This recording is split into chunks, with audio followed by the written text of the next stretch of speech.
नमस्कार मित्रों, मैं विकास शाक्या आप सबका एक बार फिर से स्वागत करता हूं अपने चैनल पर। और आज हम डिस्कस करेंगे त्रिपुरा रहस्य इसके 19वें अध्याय के चौथे भाग को। तो इसके बाद एक भाग और आएगा और ये 19वां अध्याय फिर समाप्त हो जाएगा और उसके बाद 3 और चैप्टर्स बचेंगे। तो पिछले जो भाग हैं इस त्रिपुरा रहस्य अध्याय 19 के चैप्टर नंबर 19 के वो आप देख जरूर लीजिएगा। हालांकि मेरी कोशिश ये रहती है कि जब भी मैं कोई वीडियो बनाऊं तो उसमें उतनी चीजें हों कि आगे पीछे से कनेक्ट हो जाएं सारी चीजें, ताकि अगर आप उसको आइसोलेशन में भी देखें तो भी चीजें आपकी समझ में आए, आप कनेक्ट कर पाएं। तो फिर भी मैं आपसे यही कहूंगा कि 19वें चैप्टर की जो पिछली जो आप पिछले जो भाग हैं, भाग 1 से भाग 3, उसको आप जरूर देख जाएं ताकि आपको कनेक्ट करने में आसानी हो। आइए देखते हैं इसमें चौथे भाग में क्या बात की जा रही है। अब इसमें हुआ ये है कि परशुराम जी जो है वो दत्तात्रेय जी से ये पूछ रहे हैं कि जितने भी विद्वान होते हैं, जितने भी ज्ञानी होते हैं, उन सबका अलग अलग व्यवहार क्यों होता है। दत्तात्रेय जी ने पहले ही एक बात बताई थी, इस बात को समझाने से पहले एक बात बताई थी परशुराम जी को कि 3 तरह की वासनाएं होती हैं जो कि ज्ञान के मार्ग में बाधा बनती हैं।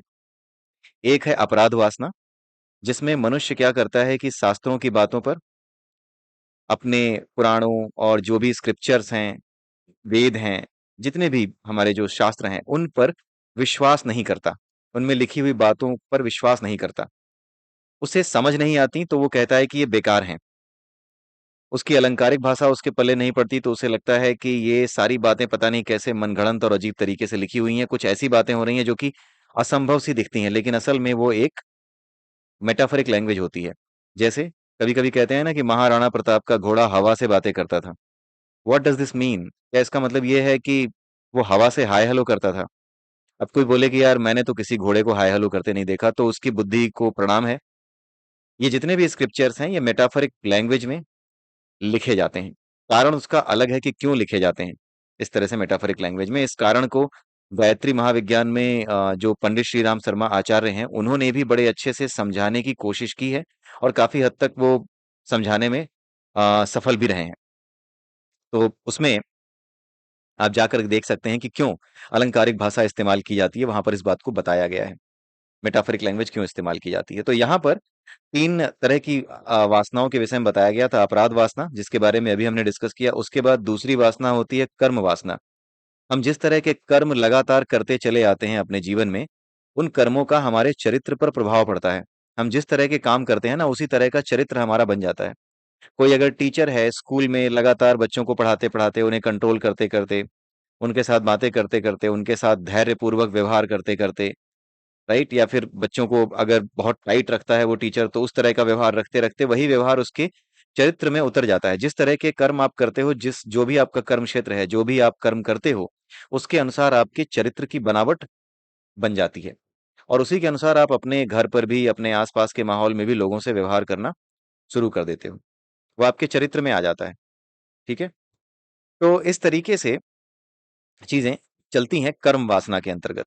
तो जो कुछ भी ऐसी ऐसी वासनाएं इकट्ठी कर ली हैं जहाँ पे तरह तरह के कर्मों के कारण, अलग अलग तरीके के कर्मों के करने के कारण उसके जो प्रभाव हमारे मन पर पड़े हैं, मस्तिष्क पर पड़े हैं, उन मन मस्तिष्क पर पड़े प्रभावों के कारण जो हम अपनी प्रवृत्ति बना लेते हैं, उस प्रवृत्ति के कारण कई बार क्या होता है कि हमारी प्रवृत्ति किसी की बात ना सुनने की हो जाती है, अपनी ही चलाने की हो जाती है, अहंकारी की हो जाती है, या फिर संकालु व्यक्ति की हो जाती है कि हर व्यक्ति धोखा ही देगा।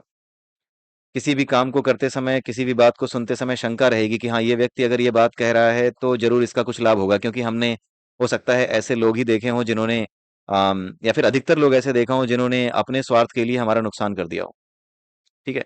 तो इस तरह की जो अ हमारे कर्मों की वजह से हम जो कर्म करते हैं, उन कर्मों को करते समय जो हमें रिज़ल्ट्स मिले, उन रिज़ल्ट्स की एक छाप हमारे मन मस्तिष्क पर रहती है और उस मन मस्तिष्क पर जो छाप छूटी है, उस छाप की वजह से हमारा चरित्र बदल जाता है।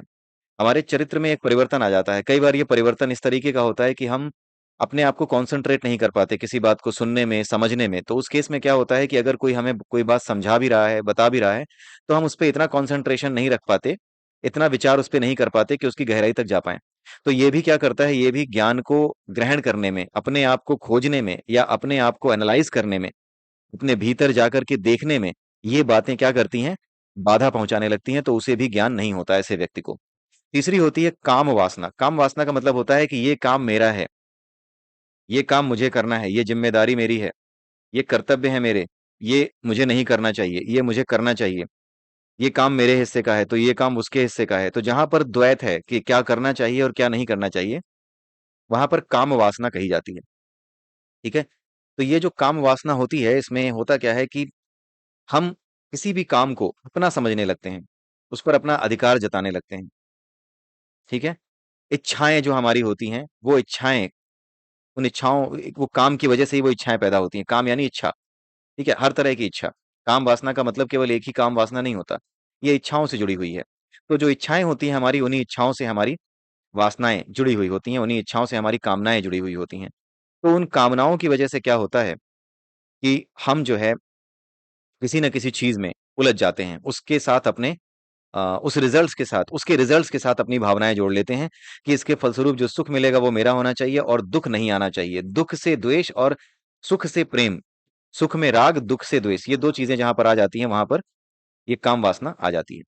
और ये सब जन्म देता है इसी बात से कि ये मेरे करने लायक है, ये मेरा काम है, ये मुझे करना था, ये मेरे हिस्से का था, वो मेरे हिस्से का नहीं था। ये सारी बातें जब आती हैं तो वहां पर काम वासना होती है। ये काम वासना भी, ये तीनों ही वासनाएं ज्ञानियों मतलब ज्ञान को ग्रहण करने में बाधा है। ठीक है। लेकिन कुछ लोग ऐसे होते हैं जो ज्ञानी हो जाते हैं, फिर भी इन तीन वासनाओं में अपने काम करते हुए दिखाई देते हैं। तो उसके बारे में यहाँ बताया गया है। कई बार आपने देखा होगा ना कि कुछ लोग इस तरह की बातें करते हैं कि जो ज्ञानी है, इसका मतलब ये नहीं है कि कहीं वो किनारे कोने में जाके बैठा होगा। वो हो सकता है युद्ध कर रहा हो, भगवान कृष्ण की तरह वो महाभारत करा रहा हो सकता है कि वो भगवान राम की तरह रावण से युद्ध कर रहा हो। ठीक है। और या हो सकता है कि वो भगवान बुद्ध की तरह अकेले में कहीं कोने में बैठ करके ध्यान कर रहा हो और संसार के लिए क्या उचित है, क्या अनुचित है, इसके बारे में खोजबीन करके संसार के सामने रख रहा हो। हर व्यक्ति अलग तरीके का व्यवहार दिखा सकता है और फिर भी वो ज्ञानी हो सकता है भीतर से, क्योंकि भीतर से ज्ञान का पता चलता है, बाहर से पता नहीं चलता। बाहर का व्यवहार ज्ञानी को प्रदर्शित नहीं करता। भगवान कृष्ण ने युद्ध कराया, ऐसा लगता है जैसे जीत और हार इससे फर्क पड़ता होगा उन्हें, लेकिन ऐसा कुछ नहीं था। कोई फर्क नहीं पड़ रहा था। ना जीत के बाद पांडवों से उन्हें कुछ मिलने वाला था, ना ही कौरवों से। उन्होंने केवल और केवल धर्म की स्थापना के लिए, यानी कि जो संतुलन है प्रकृति में, धर्म और अधर्म का, प्रकृति के तत्वों का, प्रकृति के तत्वों के संतुलन बिगड़ने की वजह से ही हमारा व्यवहार बिगड़ता है। और ये प्रकृति के तत्वों का संतुलन जो है अपने आप बिगड़ता और बनता रहता है। ये एक साइक्लिक प्रोसेस है। साइक्लिक प्रोसेस में हमारा जो सौर मंडल है, हमारा जो गैलेक्सी है, ये गैलेक्सी में जो हमारा सन है, ये सन एक दिशा तारे को केंद्र मान करके, मतलब एक दिक तारा होता है, इसको दिक तारा कहते हैं, उसको केंद्र मान करके पूरा का पूरा सौर मंडल उस दिक तारे के आस पास से होकर गुजरता है। एक बार पास से होकर गुजरता है, फिर धीरे धीरे उससे दूर होता चला जाता है। आप ये समझ जाइए कि वो तारा, आप एक घड़ी की कल्पना कीजिए, उस घड़ी में जो 12 बजने का समय होता है, जो 12 बजे का जो बिंदु होता है ना, उस बिंदु को आप वो तारा समझ लीजिए। और जो घड़ी की सुई है, जो उस 12 बजे वाले को एक बार टच करती है, उसके बाद वो सुई धीरे धीरे दूर होती चली जाती है उस 12 बजे वाले पॉइंट से। वैसे ही हमारा जो सुई का पॉइंट है ना, सुई का जो आगे का पॉइंट है, उसको आप सौर मंडल समझिए। जिस सौर मंडल में हम घूम रहे हैं, उसके पॉइंट को, आगे की नोक को समझिए। तो जब वो सौर मंडल बिल्कुल 12 बजे, यानी कि 12 बजे वाली जो स्थिति है, जो 12 जहां पे लिखा होता है, उस पॉइंट पे पहुंचता है, तो उसी पॉइंट को आप कंपेयर कर सकते हैं विष्णु की नाभि से, जो केंद्र है, सभी ऊर्जाओं का केंद्र है। उसके नजदीक जब होता है, तो मनुष्य को सारा ज्ञान अपने आप रहता है और किसी भी तरह की तामसिकता और किसी भी तरह का जो स्वार्थपरक व्यवहार होता है उसके भीतर नहीं होता। कारण ये होता है कि वो सबसे नजदीक होता है ज्ञान के। वो प्रकृति से जुड़ा हुआ है, वो इस चीज को समझ जाता है, और प्रकृति से द्रोह करेगा तो उसका नुकसान होगा, ये उसको समझ में आ जाता है। प्रकृति के सभी तत्व संतुलन में रहेंगे, वो बाय डिफॉल्ट ही उसके भीतर जो है उसको संतुलन में रखते हैं। मतलब वो माहौल भी मदद करता है उस समय उसको संतुलन में रहने के लिए। तो धर्म संतुलित अवस्था में रहता है। लेकिन जैसे जैसे घड़ी की सुई आगे बढ़ती है, जैसे जैसे सौर मंडल आगे बढ़ता है, उस 12 के पॉइंट से आगे निकलता जाता है, वैसे वैसे दूरी बढ़ती जाती है। तो वो जो 12 बजे का पॉइंट है, आप उसे समझ सकते हैं एक चुंबक की तरह, और जो ये सुई है, सुई का जो अगला पॉइंट है, उसे आप समझ सकते हैं लोहे की तरह। तो लोहा जैसे जैसे चुंबक से दूर जाएगा, वैसे वैसे उसके अंदर, लोहे के अंदर चुंबकत्व कम होता चला जाएगा। उसी प्रकार से जो दैवीय गुण हैं, जब हम जो हमारा सौर मंडल उस पॉइंट के पास रहता है, तब हमारे भीतर वो सारी चीजें सही रहती हैं। और धर्म का पालन हम बाय डिफॉल्ट ही कर रहे होते हैं, हमें वो चीजें बाय डिफॉल्ट पता होती हैं। जिन चीजों को जानने के लिए आप अथक प्रयास कर रहे हो आज, इतनी किताबें पढ़ रहे हैं, हम इतने शास्त्रों को जानने के प्रयास कर रहे हैं, उस समय बिना शास्त्रों के पढ़े ही, उस ऊर्जा से, उस ज्ञान की वजह से, वो सब कुछ, जो लोग होते थे उस समय के, जो लोग हुआ करते थे, उन्हें वैसे ही बाय डिफॉल्ट वो चीजें पता हुआ करती थी। ये जितनी चीजें हम आज पढ़ करके मेहनत करके समझ पा रहे हैं, वो सब वहां पे उस समय आम लोगों के लिए बहुत ही छोटी बात हुआ करती थी। इन सब चीजों को जानना, वो ये सब चीजें जानते थे जो हम यहाँ पे पढ़ के समझ रहे हैं। ठीक है। तो जैसे जैसे आप दूर बढ़ते जाते हो, वैसे वैसे आपका पूरा सौर मंडल के अंदर जो ग्रह हैं, उसमें पृथ्वी है, उस पृथ्वी पर क्या होता है, धीरे धीरे उससे दूरी बढ़ने के कारण आपके भीतर जो वो अलाइनमेंट होता है वो बिगड़ता चला जाता है। और इसकी वजह से आपके भीतर जो चेंजेस होते हैं, उन भीतर में, भीतर होने वाले चेंजेस की वजह से बाहर आपका व्यवहार स्वार्थी, मक्कार, चोरों जैसा और एक इस तरह के व्यक्ति का हो जाता है जो वासना से परिपूर्ण है। ठीक है। जब नजदीक होते हैं तो ऐसा नहीं होता, जब दूर आते चले जाते हैं, हमारा सौर मंडल जब दूर आता चला जाता है, तब हम इस स्थिति में होते हैं। और जब, जिसे हम कलयुग कहते हैं ना, वो स्थिति होती है जब हमारा पूरा का पूरा जो सौर मंडल है, वो बिल्कुल अपोजिट होता है, 180 डिग्री पे होता है उस दिक तारे से, उस दिशा तारे से। ठीक है। आई होप आप इमेजिन इमेजिन कर पा रहे होंगे, आप जो है उसको उसकी कल्पना कर पा रहे होंगे कि क्या मैं बता रहा हूँ। राइट। फिर उसके बाद जैसे जैसे हम वापस ऊपर बढ़ना शुरू होते हैं, वैसे वैसे फिर से हम उस केंद्र की तरफ जाना शुरू करते हैं, क्योंकि घड़ी की सुई है, वो 6 पर पहुंची, 6 के बाद फिर 7 पे पहुंची, 8 पे, तो जब ये 6 7 8 9 पे पहुंच रही है, तो वापस वो घूम करके 12 के पास पहुंचने की कोशिश कर रही है। तो जैसे जैसे आप आगे बढ़ते हो ना, वैसे वैसे वापस फिर से अलाइनमेंट शुरू होती है हमारे भीतर। तो प्रकृति के तत्वों की वजह से ही जिस तरह के लोग जिस युग में पैदा हो सकते हैं, जिस तरह की आत्माएं जिस युग में जन्म ले सकती हैं, उस तरह की आत्माएं उस युग में शरीर धारण कर लेती हैं। तो ये सब अपने आप होता रहता है। यहाँ पर बहुत ज्यादा सोचने की कि ऐसा क्यों कर रहा है वो आदमी, वैसा क्यों कर रहा है, बहुत ज्यादा सोचने की जरूरत नहीं है। आप ये समझो कि आप किसी भी युग में पैदा हुए हो, कलयुग जैसे समय में पैदा हुए हो, तो आपको एक शरीर मिला है। ठीक है। इस शरीर का उद्धार करना है, इसकी एनर्जी को अलाइन करना है, सो दैट एक अच्छे इंसान की तरह आप भी जी सको और दूसरों को भी जीने दो। बस इतनी चिंता करनी है। संसार आपके बिना नहीं खत्म होगा। संसार आपके लिए नहीं बना है। आपके लिए ये संसार नहीं बना है। आप इस संसार के लिए नहीं, सॉरी उल्टा बोल रहा हूं मैं, आप इस संसार के लिए नहीं बने हो। इस संसार को भोगने के लिए आप नहीं बने हो। आपके लिए ये संसार बना है कि आओ और यहाँ पर अपने आप को ठीक करो। यहाँ पर रह करके इस विपरीत ऊर्जा के खिलाफ जा करके भी अपना काम करो और अपने आप को ठीक करो, क्योंकि ये विपरीत ऊर्जा है ना। अगर इस समय आप कलयुग में हो, राइट, बिल्कुल अपोजिट हो, और उसके विरुद्ध जब आप काम करोगे, अपनी एनर्जी को अलाइन करने की कोशिश करोगे, तो संघर्ष होंगे। संघर्ष होंगे तो नायक पैदा होते हैं। नायक हमेशा कलयुग, द्वापर और ऐसे युगों में ही पैदा होते हैं जो चुनौतीपूर्ण होते हैं। जिस युग में सब कुछ सही चल रहा हो, जहां पर सब कुछ सही चल रहा हो, वहां नायक कैसे सामने आएंगे? अगर भारत कभी गुलाम ना हुआ होता, तो सुभाष चंद्र बोस जैसे नायक, हमारे भगत सिंह जैसे नायक, चंद्रशेखर आजाद जैसे नायक सामने कैसे आते? ये तो गुलामी और अत्याचारों के विरोध जो आवाज उठी, उस आवाज उठाने के बाद ही तो ये सामने आए हैं। इसलिए नायक बनाने का काम, आपको गढ़ने का काम चुनौतीपूर्ण समय ही करता है। इसलिए इस समय, जिस समय की ये सारा समय उल्टा चल रहा है बिल्कुल, और अभी आप दूर खड़े हो उस स्थिति से कि जहां पर आपका ये जो पूरा का पूरा जो अलाइनमेंट है वो अपने आप नहीं हो सकता, आपको संघर्ष करना पड़ेगा। इसी संघर्ष में नायक जन्म लेते हैं। और इस संघर्ष में जब वो नायक जन्म लेते हैं, तो इनका उद्देश्य केवल एक होता है कि ये बता सकें कि ऐसे विपरीत समय में भी कैसे जिया जाता है, ताकि आप अपने आप को अलाइन रख सको, ताकि आप अपने आप को धर्म के मार्ग पर रख सको। किसी भी स्थिति में आप अपने आप को धर्म के मार्ग पर रख सको, यानी उसके साथ इस तरीके से रह सको, इस नेचर में, कि उस स्थिति में आप रहने का प्रयास करो जिस स्थिति में, जब आप बिल्कुल एकदम उस दिक तारे के पास जब आपका सौर मंडल था, तो उस समय जो लोग रहा करते थे, वो बाय डिफॉल्ट रहा करते थे। लेकिन इस समय आपको बाय डिफॉल्ट नहीं है।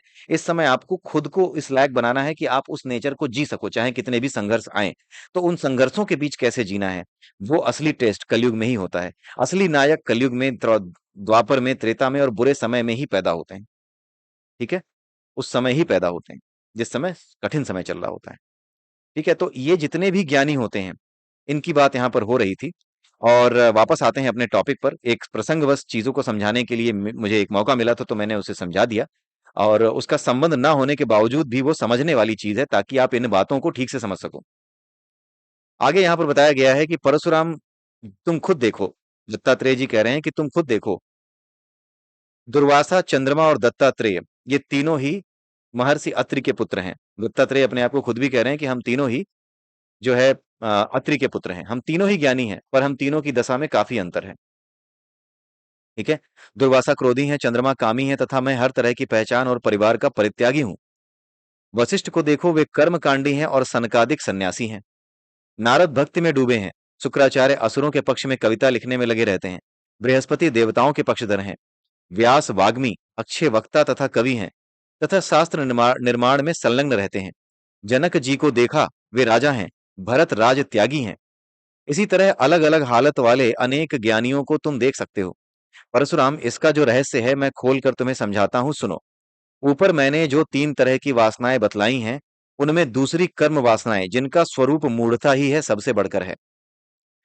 ठीक है, अब इसमें यह बताया जा रहा है कि तीन तरह की वासनाएं, जो जिसके बारे में हमने भी डिस्कस किया, जिसमें एक काम वासना थी, एक कर्म वासना थी, एक अपराध वासना थी।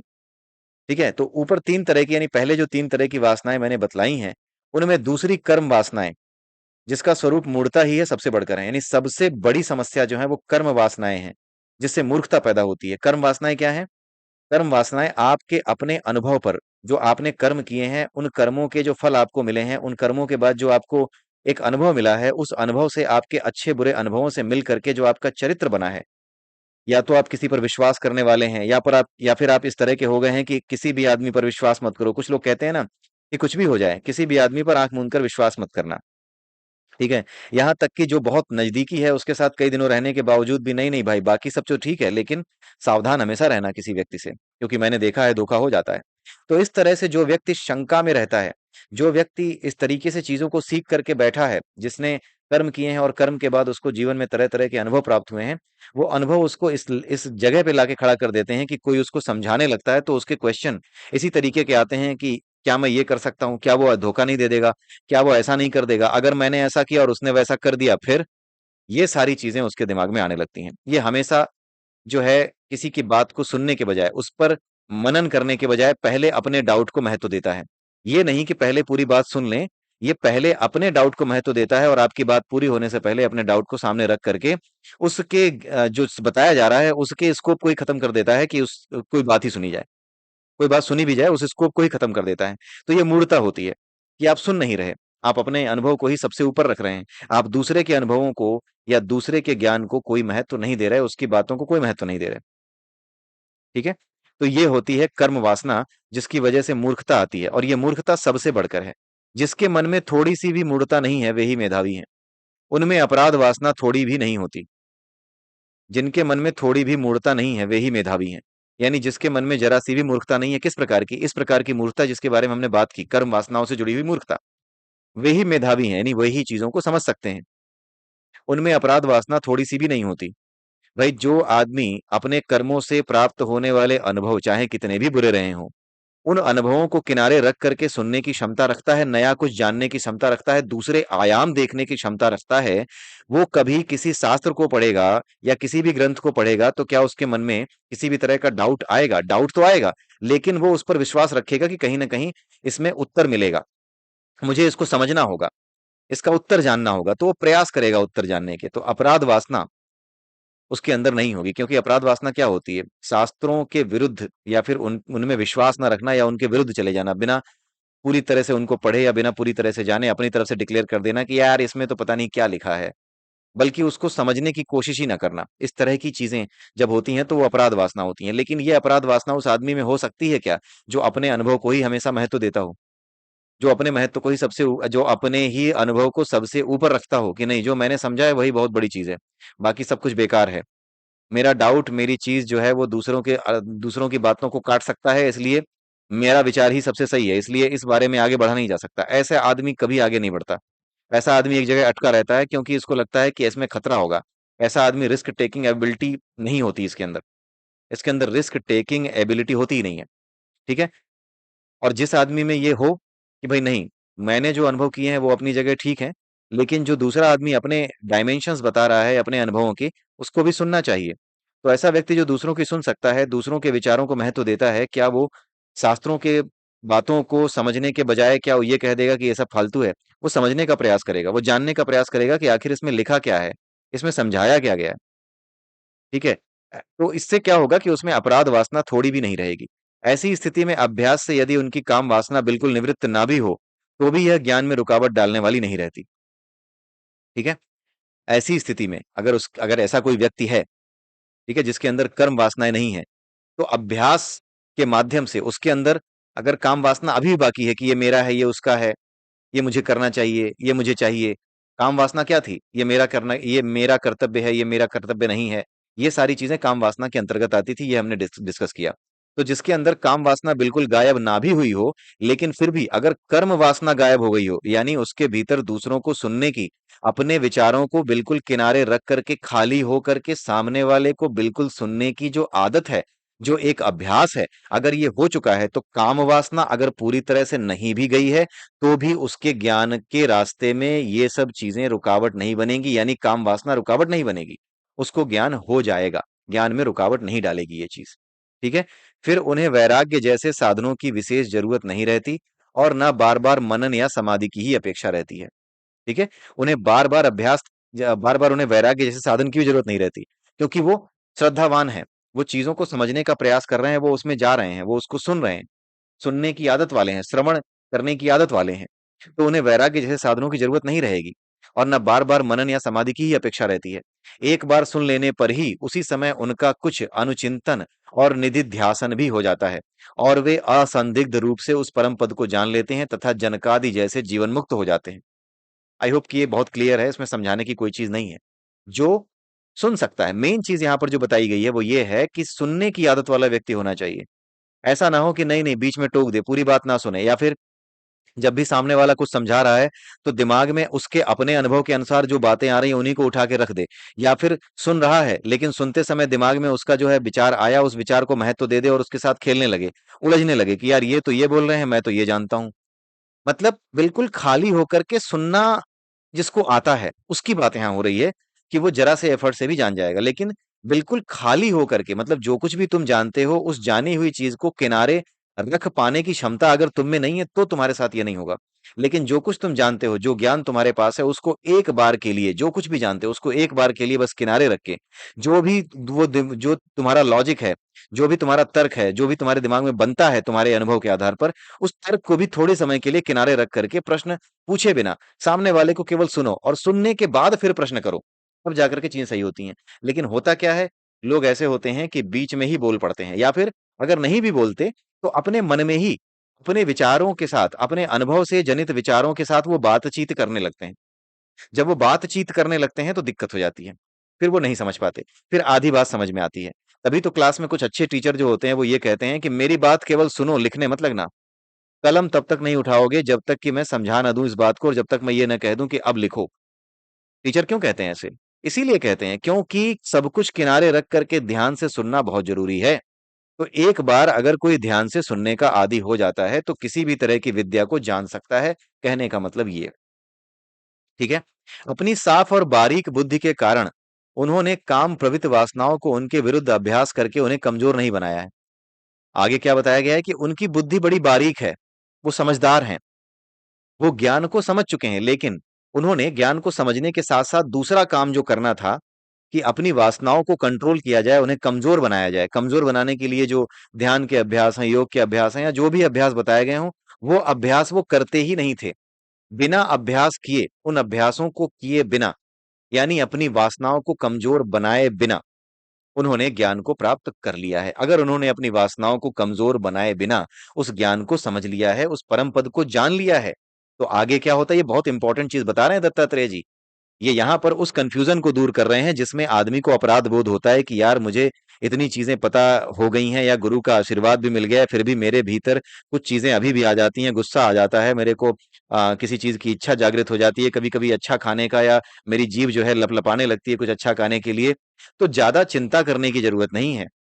यहाँ पर गुरु दत्तात्रेय ने इसीलिए बताया है कि ज्ञानी भी तीन तरह के होते हैं। ये पहले ज्ञानी हैं, ये वो ज्ञानी हैं जिनके अंदर से काम वासनाओं को उन्होंने हटाया नहीं है, लेकिन ज्ञान प्राप्त हो गया है। अगर उन्हें ज्ञान प्राप्त हो गया है तो आगे क्या बताया है, अतः उस परम पद को जान लेने पर भी उनमें पहले से मौजूद काम आदि वासनाएं पहले की ही तरह अपना काम लगातार जारी रखती हैं। उनकी बुद्धि उन वासनाओं में कभी थोड़ी भी अनुरक्त नहीं होती। ज्ञानी जन उन्हें मुक्त और बहुमानस कहते हैं। उनकी बुद्धि उन वासनाओं में कभी थोड़ी भी अनुरक्त नहीं होती। ज्ञानी जन उन्हें मुक्त और बहुमानस कहते हैं। यानी ऐसे लोगों की बुद्धि कभी वासनाओं में जरा सी भी घुसती नहीं है, अनुरक्त नहीं होती। और जो ज्ञानी होते हैं उन्हें मुक्त और बहुमानस कहते हैं, ये बेहतर लोग होते हैं।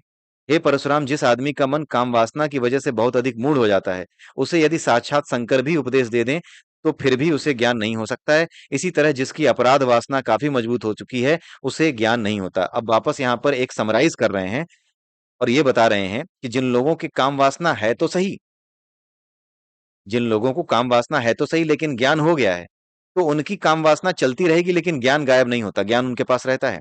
लेकिन ये बता रहे हैं कि मान लो किसी आदमी के अंदर काम वासना इस स्तर पे है कि वो ज्ञान पे भारी पड़ जा रही है, यानी वो मूर्ख हो जा रहा है, मूढ़ हो जा रहा है, अपनी इच्छाओं की वजह से भी, बहुत ज्यादा इच्छाओं की वजह से भी वो इस बात को महत्व नहीं दे रहा कि मुझे इन चीजों को पढ़ना है या सीखना है या समझना है, शास्त्रों में लिखी भाषाओं को, बातों को समझना है, उसकी भाषा को समझना है, उसकी अलंकारिक भाषा को समझना है। इन चीजों को छोड़ करके वो ये सोचता है कि नहीं, संसार में ही मुझे कुछ चीजें मिल जाएं।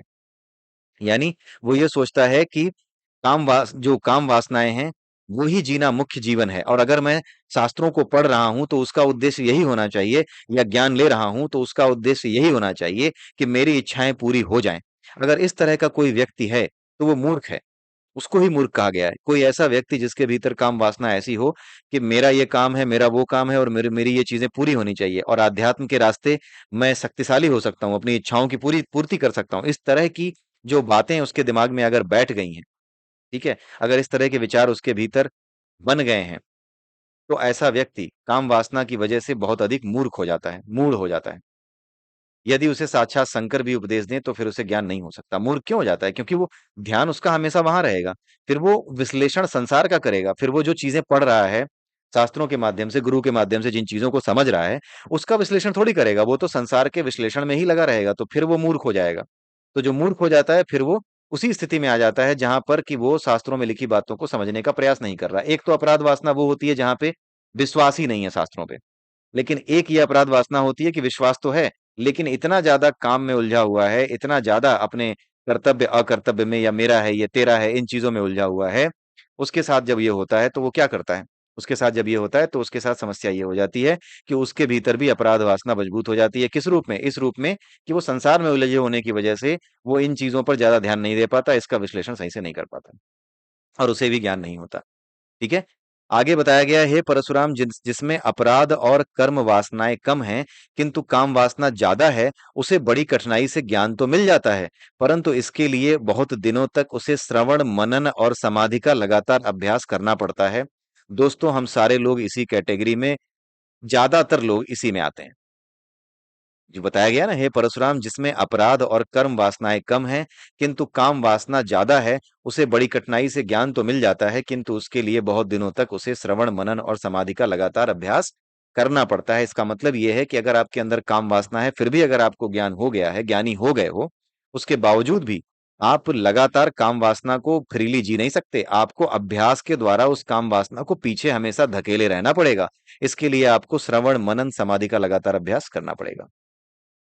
आगे ये बताया गया है कि यह व्यवहार में बहुत कम लाया गया है। लगातार अभ्यास से मन मारकर यह वासना शून्य बन जाता है। जब आप लगातार अभ्यास करते हो तो मन आपका मर जाता है और ये वासना शून्य बन जाता है। ऐसे ज्ञानी मध्यम कोटि के होते हैं, इन्हें नष्ट मानस कहा जाता है। पहला ज्ञानी उत्तम कोटि का होता है, जिसके बारे में पहले बताया गया, यानी कि वो वासनाओं को जानता तो है कि ये वासनाएं हैं मेरे भीतर, लेकिन ज्ञान होने की वजह से उन वासनाओं में फंसता नहीं है। एक श्लोक पीछे आपको दिख जाएगा, उनकी बुद्धि, 86वां श्लोक देखिए, 86, उनकी बुद्धि उन वासनाओं में कभी थोड़ी भी अनुरक्त नहीं होती। जीवन, ज्ञानी जन उन्हें जीव मुक्त और बहुमानस कहते हैं। यानी जो वासनाएं उनके भीतर हैं, ज्ञान भी है और वासनाएं भी हैं, लेकिन इस तरीके से जो वासनाएं हैं उनमें वो उलझते नहीं। वो उनको बस अपना खेल करते हुए देखते हैं। वो समझते हैं कि मेरे भीतर ये जो वासनाएं हैं ये अपना काम तो करेंगी ही। मैं किसी से जलता हूँ, कल तक जलता था, आज भी जलन हो रही है, मुझे ज्ञान है, मैं गुरु के आशीर्वाद में हूँ, मैं सत्य को जानता हूँ, इसके बावजूद भी मेरी ये वासना मुझे क्या कर रही है, परेशान कर रही है। तो वो देखता है उनको, लेकिन उससे अपराध बोध में नहीं आता, परेशान नहीं होता, क्योंकि उसको पता है कि ये वासनाएं, क्योंकि मैंने इनको हटाया नहीं है, पीछे नहीं ढकेला है, इसलिए ये अंदर बनी हुई है। इसलिए वो अपना काम कर रही हैं, लेकिन देखने की वजह से वो वासनाएं क्या हो जाती हैं, कमजोर पड़ जाती हैं। आप उनको जब देखने लगते हो तो उन वासनाओं को अपना काम नहीं करने देते हो, वो परेशान करती हैं, उंगली करती हैं, सूजा घुसाती हैं आपको, लेकिन होगा ये कि आप उनसे प्रभावित नहीं होगे। लेकिन वो अंदर जब आएंगी ना, तब आपको दिक्कत होती है। ऐसे समय के लिए ही आपको ये श्लोक दिया गया है, ये त्रिपुरा रहस्य आपको दी गई है, ताकि आप समझ सकें कि कहां पर गलती हो रही है और कहां पर गलती नहीं हो रही है, कौन सी चीज को आप गलत माने और कौन सी चीज में चिंता हो और कौन सी चीज में चिंता नहीं होनी चाहिए, उसके बारे में बताया जा रहा है। तो अगर इस तरह का कोई ज्ञानी होता है तो उसे चिंता करने की कोई आवश्यकता नहीं है, क्योंकि वो अपनी वासनाओं को अलग से अपना खेल करते हुए एक रंगमंच पे उनको नाचते हुए देख सकता है। और अंदर से क्योंकि वो देख रहा है तो उनसे प्रभावित भी नहीं होता, क्योंकि वो उनको देख रहा है तो प्रभावित नहीं होगा। एक तरीके से अगर रेलवे स्टेशन पे खड़ा खड़ा गार्ड जो है वो ट्रेन को बस हरी झंडी दिखा रहा है तो उसे क्या लेना देना है? उसे तो ट्रेन पकड़नी नहीं है, उसे तो बस आती जाती ट्रेनों को झंडी दिखानी है।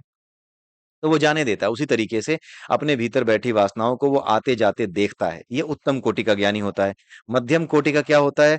जो अभ्यास के द्वारा, लगातार अभ्यास से अपने मन को मार करके, वासनाओं को मार करके जब वासना शून्य बन जाता है तो ऐसा ज्ञानी मध्यम कोटि का कहा जाता है। उन्हें नष्ट मानस कहा जाता है, क्योंकि पहले वाला तो कंट्रोल कर लेता है, पहले वाला तो देख पाता है कि हाँ ये मेरी वासनाएं ऐसा काम कर रही है। लेकिन दूसरे वाला कौन है? वो वासनाओं में उलझ जाता है। उलझ जाने की वजह से उसको लगातार अभ्यास करना पड़ता है, लेकिन लगातार अभ्यास से उसका मन वो मार लेता है, और मार करके तब वो वासना शून्य बनता है। और ऐसे ज्ञानी मध्यम कोटि के ज्ञानी होते हैं, जिन्हों जिन्हें मारना पड़ता है अपने, मतलब ऐसे ज्ञानी जिनको लगातार अभ्यास करना पड़ता है अपनी वासनाओं को दूर रखने का, उसमें उलझते जाते हैं वो, तो उस उलझन से दूर रहने के लिए जो अभ्यास करना पड़ता है, उसकी वजह से उन्हें क्या कहा जाता है? उनको अभ्यास करना पड़ता है, और उन्हें क्या कहा जाता है? नष्ट मानस कहा जाता है, क्योंकि अब वे अपने मन को नष्ट करके ही ऐसा करते हैं, अपने मन को बिल्कुल नष्ट करके वासना शून्य बना देते हैं। उसके बाद जो है वो इस तरह के काम कर पाते हैं, तो इसीलिए इनको नष्ट मानस कहा जाता है। अभ्यास की अधिकता नहीं होने के कारण उनमें से कुछ में वासनाएं बची रह जाती हैं, क्योंकि उनका मन नहीं मरता। अभ्यास की अधिकता अगर नहीं होती है तो कई बार उनकी कुछ वासनाएं बची रह जाती हैं, इस वजह से बार बार उनका मन उसमें चला जाता है, बार बार वो उसमें चले जाते हैं, बह जाते हैं, कई बार हरकतें कर देते हैं। तो ऐसे लोग जो है कई बार फंस जाते हैं। ऐसे ज्ञानी को समनस्क कहा जाता है, ये मंद ज्ञानी होते हैं। अब ये तीसरे कैटेगरी की बात हो रही है। एक तो वो हैं जिन्होंने लगातार अभ्यास से अपने मन को मार दिया, लेकिन अब अगली कैटेगरी आ रही है जिसमें अभ्यास अधिक नहीं किया, थोड़ा बहुत अभ्यास किया, बहुत ज्यादा अभ्यास नहीं किया, अभ्यास की अधिकता सही से नहीं है। तो उस केस में क्या होगा? कुछ वासनाएं बची रह जाती हैं, इसकी वजह से उनका मन नहीं मरता। तो ऐसे ज्ञानी को क्या कहते हैं? समनस्क कहा जाता है। ये मंद ज्ञानी होते हैं, ये केवल ज्ञानी हैं। इनसे भिन्न ज्ञानी जीवन मुक्त कहलाते हैं। ये मंद ज्ञानी होते हैं। ठीक है? तो कौन से ज्ञानी हो गए? नष्ट मानस वाले मध्यम ज्ञानी, उसके बाद आ गए तुम्हारे मंद ज्ञानी। ये केवल ज्ञानी है, इनसे भिन्न ज्ञानी जीवन मुक्त कहलाते हैं। जो केवल ज्ञानी है उन्हें दुख, दृष्ट दुख भोगना पड़ता है। वे भाग्याधीन होते हैं, उन्हें मरने के बाद ही मुक्ति मिलती है। जो केवल ज्ञानी है उन्हें दृष्ट दुख भोगना पड़ता है, यानी उन्हें दुख का अनुभव होता है, उन्हें भोगना पड़ता है। वो आते जाते देख नहीं पाते, वो भाग्य के अधीन है, उनको जो है ये सब चीजें देखनी पड़ती हैं। जो केवल ज्ञानी है लेकिन बाकी चीजों को हटा नहीं पाए हैं, उनको ये सब भोगना पड़ता है। जैसे एक ज्ञानी है, उत्तम कोटि का भी जो ज्ञानी है, उसको परेशान तो कर रही है ना वो वासनाएं आकर के, वो भी कष्ट ही है। वो वासनाएं आगे चल के कुछ करवा देती, वो तो कष्ट की पूरी एक साइकिल चला देती हैं, लेकिन अंदर से जो वो उछाल मार रही हैं, उनको वो देख पा रहा है, और उनको बिल्कुल मतलब समझ रहा है कि हाँ इनको जीना तो पड़ेगा। तो उनको जीना पड़ता है, तो ये क्या है? मतलब वो जीना पड़ता है उसको, उसके अंदर जब उछाल मारती है और जरूरत पड़ती है तो उसको उस वासना को जीना पड़ता है।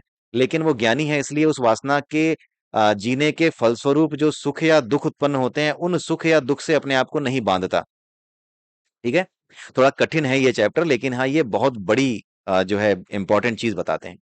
ठीक है? इस वजह से क्या होता है कि ऐसे लोग भाग्य के अधीन होते हैं, उन्हें दो दुख जो है भोगना ही पड़ता है। वे भाग्य के अधीन होते हैं और मरने के बाद ही उन्हें मुक्ति मिलती है। ठीक है? जिन ज्ञानियों का मन मर चुका है, भाग्य उनके अधीन होता है। मन की भूमि पर ही प्रारब्ध रूपी बीज से भोग रूपी अंकुर का जन्म होता है। जिन ज्ञानियों का मन मर चुका है, भाग्य उनके अधीन होता है। ठीक है? यानी वो भाग्य को अपने अधीन कर लेते हैं। जिनका मन मर चुका है, यानी जो मन को मार चुके हैं ना, फिर वो भाग्य उनके अधीन हो जाता है। क्यों? क्योंकि फिर कोई विचार उठ करके उनका नुकसान नहीं कर सकता। फिर वो अपने विचार जो खुद से निर्णय लेंगे, वो जो अच्छी जो अच्छा निर्णय लेना चाहेंगे वो, या कोई अच्छा काम वो करना चाहेंगे, या कोई सत्कर्म करना चाहेंगे, तो उसके अनुसार अपने आप जो विचार आना चाहिए, उनके द्वारा उत्पन्न विचार होगा। कहने का मतलब ये है कि विचार उनको प्रभावित नहीं करेंगे, बल्कि वो कौन से विचार आए इस बात को प्रभावित करने लगेंगे, उल्टा हो जाएगा। पहले विचार उनको प्रभावित कर रहा था, लेकिन जिन ज्ञानियों ने अपने मन को मार दिया है, अब वो विचार अपनी तरफ से बनाएंगे, यानी विचार इनसे प्रभावित होंगे, यानी ये विचारों को हाँकना शुरू करेंगे। पहले विचार आपको हाँक रहे थे, पहले आप बैल थे और विचार किसान था। अब आप किसान हैं और विचार बैल हैं। कुछ इस तरह की चीज हो जाएगी। ठीक है? पहले आपके विचार किसान थे और आप जो है उसमें बंधे हुए बैल थे, बैलगाड़ी में। लेकिन अब उल्टा हो जाएगा, अब आप जो है आप किसान बन जाओगे और आपके विचार बैल हो जाएंगे, यानी किस तरफ ले जाना है उन्हें, कहाँ हाँकना है, ये आप तय करोगे। ठीक है। मन की भूमि पर ही प्रारब्ध रूपी बीज से भोग रूपी अंकुर का जन्म होता है। जब मन में पुराने किसी तरह के आपने काम किए हुए हैं, तो उससे जिस तरह की वासनाएं आपके भीतर रह गई हैं, जो इच्छाएं कम रह गई, मतलब पूरी नहीं हुई, जो अंदर रह गई हैं, वो एक अंकुर के रूप में रह गई हैं, एक बीज के रूप में रह गई हैं। और वहीं से भोग रूपी अंकुर का जन्म होता है, यानी वहीं से आप चाहते हो कि मैं इस चीज को भोग लूं या ये काम कर लूं, तभी जाकर के ये इच्छा पूरी होगी। और वो बीज के रूप में आपके भीतर रहती है। आपका जीवन समाप्त होने के बावजूद भी वो बीज जिस तरह के जीवन में जा सकता है, उसी तरह के जीवन को ग्रहण कर लेता है। जैसे दिन भर आप जगे, आप जो है मान लीजिए कोई आदमी है जो चोर है, पूरे दिन जो है वो चोरी करके चुपके चुपके खाता रहा। अब उसके मन में चुपके चुपके खाने का मतलब ये है कि उसके मन में डर है। ये डर एक बीज की तरह बैठ गया। अब ये जो डर है ना, ये डर डर किस चीज का है? जिस चीज का डर होता है, वही चीज वही चीज क्या होती है, उसी चीज के अनुसार, जिस चीज का डर है ना, उसी डर के अनुसार वो दृश्यों का निर्माण करता है। कब निर्माण करता है? जगते समय तो ऐसा हो नहीं सकता कि वो ये तय कर ले कि हाँ यार पुलिस ने मुझे पकड़ लिया। लेकिन सोते समय, क्योंकि ये डर अंदर बैठा हुआ है, तो सोते समय आपका अपनी कल्पनाओं पे जगते समय जो कंट्रोल होता है वो नहीं रह जाता। सोते समय जो है हमारी वासनाएं, वासनाओं के बीज अपने आप दृश्यों का निर्माण करते हैं, और उन दृश्यों में आप जब जाते हैं तो आपको सब कुछ सही लगता है। मान लीजिए कोई चोर है जो डरता है ना, तो फिर वो सपने में पकड़े जाने से अगर डरता है, डरता ही है, अभी तो वो छुपके रहता है, तो जैसे ही वो सपने में जाता है, नींद में जाता है, तो उसे चुप पुलिस द्वारा पीछा किए जाने के या फिर पुलिस द्वारा पकड़ लिए जाने के दृश्य उसको सपने में दिखाई देते हैं। तो जो कुछ भी है वो अंकुर के रूप में, डर भी है, ठीक है, विश्वास भी है। डर के अलावा आपका किसी तरह का डर के अलावा और भी चीजें हो सकती हैं। किसी चीज को पाने की इच्छा है, अच्छी चीज को पाने की इच्छा है, बुरी चीज से डर लग रहा है, भयानक जानवर से डर लगता है। तो जितना भी है जो डर के रूप में है या किसी भी तरह की वासना के रूप में है, वो सपने में उसी तरीके से दृश्यों का निर्माण करता है। यानी ये जो अंकुर होते हैं ना, ये जो वासनाएं होती हैं, ये वासनाएं क्या करती हैं? इन वासनाओं में बीज होता है दृश्यों के निर्माण का। ये वासनाओं के बीज दृश्यों का निर्माण करते हैं। ये सपने में जाकर के आप देख चुके हैं, हर कोई सपना देखता है। जिस तरह के बीज हम जगते समय डाल लेते हैं, जो पूरे नहीं हुए बीज, क्या है? बीज वही है जो सामने नहीं आया, जो फल बनकर के सामने नहीं आया, जो पेड़ बन के सामने नहीं आया। जैसे डर है, मेरा एक डर है कि कहीं अगर मैं चोर हूं, मेरा एक डर है कि पुलिस पकड़ न ले, तो अभी तक पकड़ा नहीं है, तो ये डर बन के ये डर जो है, ये बीज बन के अंदर बैठा है, सामने नहीं आया है। लेकिन ये किस तरफ किस समय सामने आएगा? जब इसे स्वतंत्रता मिलेगी। तो हमारी आत्मा पहले से स्वतंत्र है, ये अपने लिए दृश्यों का निर्माण कर सकती है। जगते समय आपका इस संसार में इतना विश्वास है कि आप जो है उस दृश्य का निर्माण नहीं कर पाते। सोते समय आपकी आत्मा मुक्त छूट जाती है, ठीक है, आपकी चेतना मुक्त हो जाती है, तो वो अपने बीजों से, जो वासना के बीज हैं, डर का बीज है, उससे दृश्यों का निर्माण कर लेती है। ठीक है। तो इस तरीके से भोग रूपी अंकुर का जन्म होता है। डर के मारे जो पकड़े जाने का डर है, वो भी क्या है? वो भोग रूपी अंकुर है। और जैसा डर होता है या जैसा भोग रूपी अंकुर होता है, उसी के अनुसार दृश्यों का निर्माण होता है। किंतु इनकी मन रूपी भूमि के अभाव में प्रारब्ध खत्ती में पड़े बीज की तरह कालक्रम से शक्तिहीन होकर स्वतः विनष्ट हो जाते हैं। अब आगे जरूरी बात बताई गई है। लेकिन मन में जब किसी तरह का वासना उठती ही नहीं है, जब आप उसको कंट्रोल कर लेते हो, पीछे कर देते हो, यानी कि जो वासना के बीज हैं आप उनको अपने भीतर पनपने ही नहीं देते, तो ऐसा हो जाता है जैसे कि खत्ती जमीन नहीं होती, यानी खाली पड़ी जमीन है। खाली पड़ी जमीन में, बंजर जमीन में अगर बीज डाल दो, खत्ती यानी बंजर जमीन, ठीक है, खत्ती यानी कि बंजर जमीन में, जहां पे वासनाओं में किसी तरह, मतलब मन में किसी तरह की वासना उठती ही नहीं है, ऐसी जमीन में अगर कोई, बंजर जमीन में अगर कोई बीज डाल दिया जाए, तो जैसे बंजर जमीन में बीज डालने पर कुछ नहीं होता, उसी प्रकार से मन की बंजर जमीन पर किसी तरह का कर्म का असर नहीं पड़ता, उससे किसी भी तरह की प्रवृत्ति नहीं आती। क्यों? क्योंकि आपने मन से सभी वासनाओं को, जो काम वासनाएं हैं, उन वासनाओं को दूर करना सीख लिया है अभ्यास के माध्यम से। तो फिर ये शक्तिहीन होकर के, फिर ये जो बीज हैं अगर पड़े भी हैं, तो शक्तिहीन होकर के, क्योंकि जब तक बंजर जमीन में पानी नहीं पड़ेगा, तब तक तो कुछ होगा ही नहीं। तो इसी तरीके से मन की बंजर जमीन में जो विचार पड़े हैं, वो विचार पड़े ही रहते हैं, वो पड़े रह जाते हैं और कमजोर होकर के एक दिन अपने आप नष्ट हो जाते हैं। ठीक है। आगे बताया गया है कि ऐसे आदमी, ऐसे लोग जो इस तरह के अभ्यास कर पाते हैं, उनकी खासियत क्या होती है? काफी होशियार आदमी जैसे एक साथ 10-5 काम करता रहता है और उनमें से किसी भी तरह की भूल भी नहीं होती, इसी तरह ज्ञानियों में भी क्रिया कौशल संपन्न अनेक महापुरुष देखे जाते हैं। ये बात यहाँ पे क्यों कही गई है? ये बात या ये बात यहाँ पर इसीलिए कही गई है क्योंकि ऊपर जो बातें लिखी हैं, वो इसी परिप्रेक्ष्य में लिखी गई हैं कि ऐसे व्यक्ति कर्म कुशल बन जाते हैं। ठीक है। और ऐसे व्यक्ति योग कर जाते हैं, किससे? प्रकृति के साथ योग कर जाते हैं, परम ऊर्जा के साथ योग कर जाते हैं, परमात्मा के साथ योग कर जाते हैं, आत्मा के साथ योग कर जाते हैं। इसीलिए वो व्यक्ति कर्म कुशल हो जाता है। आपने भगवत गीता का वो श्लोक अगर याद हो अगर आपको, जिसमें भगवान कृष्ण कहते हैं योगः कर्मसु कौशलम, योग जो है कर्म के कौशल का नाम है, वो चीज यहां पर डिटेल में ऐसे समझाई गई है। आई होप आपको समझ में आया होगा। ठीक है। तो आगे ये बताया गया, जैसे एक ही आदमी एक साथ चलता बोलता और हाथों से काम करता देखा जाता है, उसी तरह एक ही मन से एक साथ तीन तरह के काम कैसे हो सकते हैं, ये बात दत्तात्रेय जी बताना चाह रहे हैं। तो पहले क्वेश्चन डाला दत्तात्रेय जी ने कि तुम देख सकते हो कि एक ही आदमी चलता बोलता फिरता सब कुछ करता है, तो एक ही मन से कई काम कैसे कर सकता है भाई? क्योंकि भाई मन तो एक ही है, मन से वो देख भी रहा है, मन से वो हाथ भी चला रहा है, ठीक है, दूसरे कई काम भी कर रहा है, तो मन से कई काम कैसे किए जा सकते हैं? क्या जिस तरीके से एक साथ हम चलते बोलते हैं, क्या उसी तरीके से मन भी एक साथ कई जगह पे लग सकता है? ये बात यहाँ पर बताई जाएगी अगले वीडियो में। ठीक है, आज का वीडियो यहीं तक है। अगले वीडियो में फिर मिलते हैं, तब तक के लिए जय सिया राम, जय श्री कृष्णा, जय श्री राधे, ओम नमः शिवाय।